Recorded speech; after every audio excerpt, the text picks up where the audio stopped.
അസ്സലാമു അലൈക്കും വറഹ്മത്തുള്ളാഹി വബറകാതുഹു. മക്കയിലെ ധീരനായ ചെറുപ്പക്കാരനാണ് ഹംസ.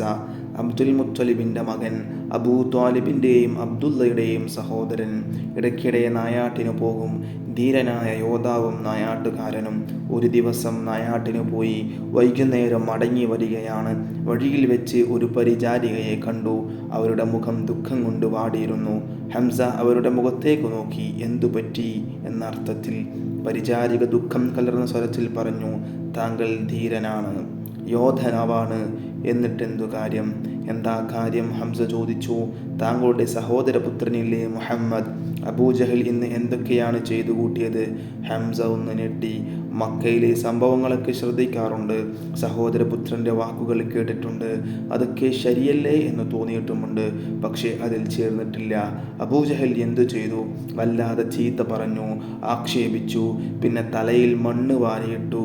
താങ്കൾ അത് കാണണമായിരുന്നു. നീ കണ്ടോ? ഞാൻ കണ്ടു. എനിക്ക് വലിയ ദുഃഖം തോന്നി. ഞാനൊരു അബലയല്ലേ, കണ്ടു സഹിക്കാനല്ലേ കഴിയൂ. ഹംസയുടെ മുഖത്തേക്ക് കോപം ഇരച്ചു കയറി. ഈ ധിക്കാരം പൊറിപ്പിച്ചുകൂടാ. തൻ്റെ സഹോദരപുത്രൻ്റെ തലയിൽ മണ്ണു വാരിയിടാൻ ഇവൻ എന്തധികാരം? കയ്യിൽ അമ്പുവില്ലുമാണ്. നേരെ കഅബയുടെ അടുത്തേക്ക് കുതിച്ചു.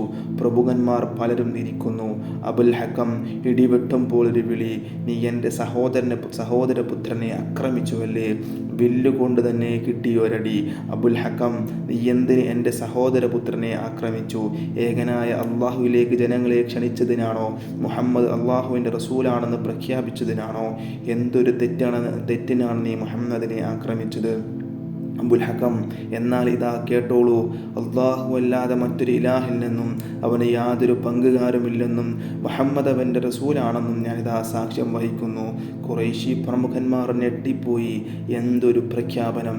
ഹംസയെ ആക്രമിക്കാൻ ചിലർ ചാടി എഴുന്നേറ്റു. അബൂജഹൽ അവരെ തടഞ്ഞു. ഞാൻ ഹംസയുടെ സഹോദരനെ ആക്രമിച്ചത് ശരിയാണ്.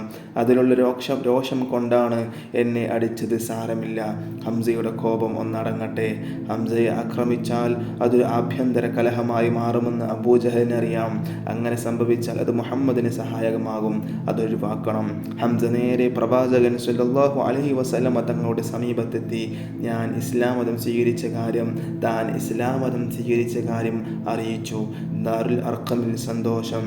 ഹംസ റളിയല്ലാഹു അൻഹുവിൻ്റെ സ്നേഹിതനാണ് ഉമർ റളിയല്ലാഹു അൻഹു. ഉമർ റളിയല്ലാഹു അൻഹു നേരത്തെ ഇസ്ലാമിൻ്റെ ശത്രുവായിരുന്നു. ജാഹിലിയ്യ കാലത്ത് എഴുത്തും വായനയും ശീലിച്ചവർ വളരെ കുറവായിരുന്നു. അക്കാലത്ത് എഴുതാനും വായിക്കാനും പഠിച്ച ആളായിരുന്നു ഉമർ റളിയല്ലാഹു അൻഹു. അതികായകനും ധീരനും. ഇസ്ലാമിൻ്റെ ശത്രുക്കൾ വട്ടം കൂടിയിരുന്ന് ചർച്ച നടത്തി. ഇസ്ലാം മതം തുടച്ചു നീക്കാൻ ഒറ്റ മാർഗമേയുള്ളൂ, മുഹമ്മദിനെ വധിക്കുക. അനന്തരഫലങ്ങൾ ഇപ്പോൾ നോക്കേണ്ട, കാര്യം നടക്കട്ടെ. ആർക്കാണ് അവനെ വധിക്കാൻ കഴിയുക? ആളുകൾ പരസ്പരം നോക്കി.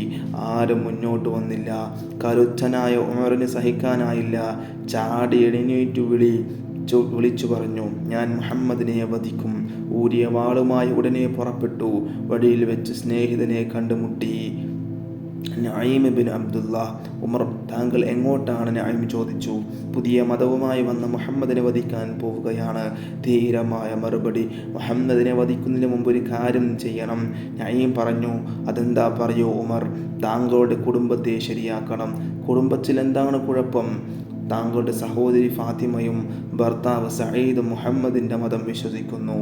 എങ്കിൽ അവരെ ആദ്യം കാണാം. ഉമർ ഓടിപ്പോയി.